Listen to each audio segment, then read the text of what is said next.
I want you for a moment to look at your life as a movie. As a young child, when I thought about the movie of my life, I'm the middle child of 3 boys and one of the few African-American executives in Hollywood. But when I go back and look at my life, when I was young growing up in the church, they said, DeVon, you can't go into Hollywood. That's the devil's playground. That's Sodom and Gomorrah. But I said, I believe God is calling me in the movie of my life into Hollywood to tell stories that can change the world. But DeVon, if you go to Hollywood, you're going to lose your faith. Don't you understand that that is a town that does not respect who you are or the God you serve? But as a young child, I would say, wait a minute, you're teaching me in the Bible that faith allows me to do all things, and I can do all things through Christ who strengthens me. But all of a sudden, I get to the gates of Hollywood and the power of God stops. Tell me, what am I supposed to believe? Does faith work or does fear work? Because you're telling me intellectually that faith is supposed to guide me, but then you're teaching me to practice fear the moment I get outside the doors of the church. So you can only imagine as a young boy, when you get smart with your elders, they say, boy, don't you get smart with me. And I said, I'm not trying to get smart. I'm just trying to understand what is the path in life that is going to lead to success. And so as a young child, I said, listen, I watched these movies like Rocky and Back to the Future. You know, what I loved about Rocky is Rocky said, listen, he thought he was a bum. And when he got the chance to fight Apollo Creed, what was his #1 goal? He said, I don't even care if I win. I just want to go the distance. And when I would see movies like that as a kid, I said, that's me. You know, as a middle child, any middle children in the house? Okay, we're going to have a support group after this. All right, you know we need a little extra care and counseling. Because the older one, my older brother, he was the oldest, and my youngest was the baby. And here I am, the middle child, kind of put off to the side. But when I would see films, I would get inspired. And I said, I want to be able to make movies that can absolutely touch people in the way that Rocky and The Color Purple and Back to the Future did for me. But I had to make a choice. I said, am I going to go against what I'm being taught and follow where God's voice is leading me? Or am I going to follow those who may be ill-equipped to develop my movie and become what they think my story should be? Well, at a young age, I said, you know, I have to believe that God is the director of my story, and I'm going to follow him to the industry.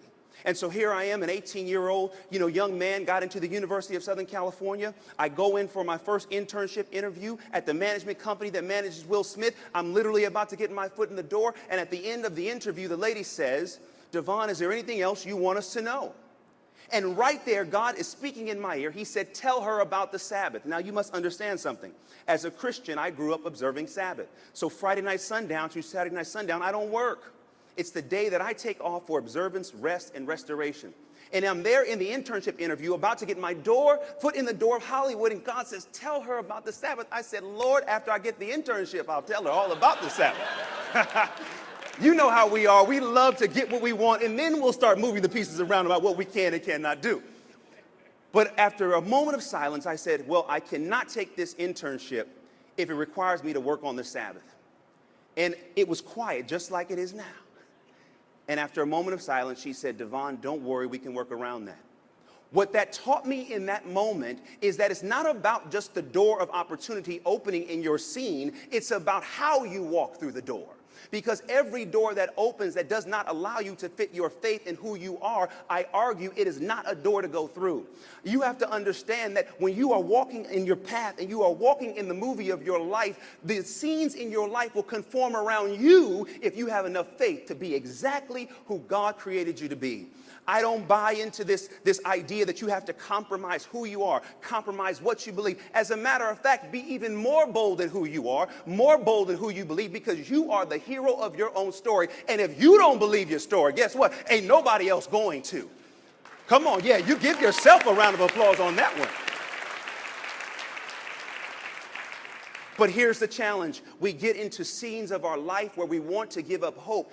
As a studio executive, one of the things I do is I develop scripts into movies. But there are some scripts that we develop for a very long time, and it never looks like it's going to get made. And we call this period of time development hell.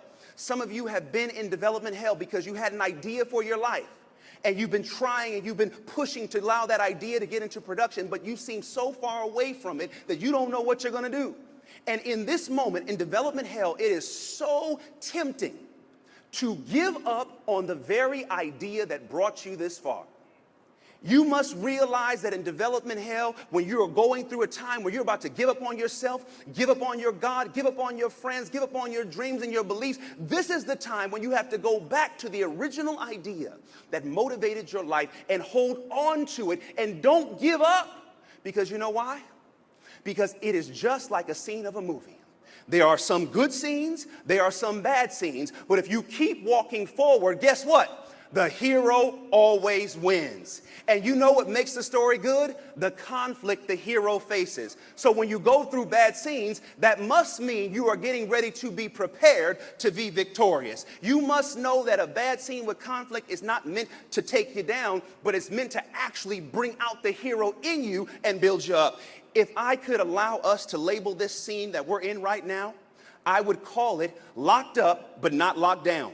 You must get this. Anyone who is in Ironwood prison right now, you might be locked up, but they don't have enough iron in the universe to lock down your spirit. You have to keep your spirit up. You have to keep believing. You have to know that what you see is possible.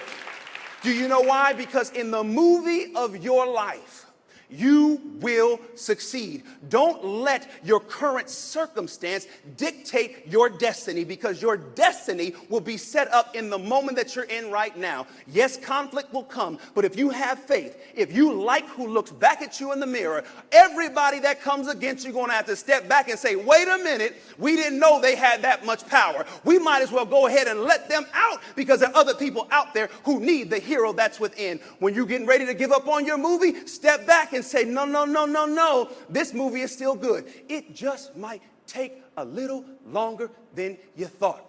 Don't be impatient. Don't be getting so much anxiety. Relax, because you are going to win in the end.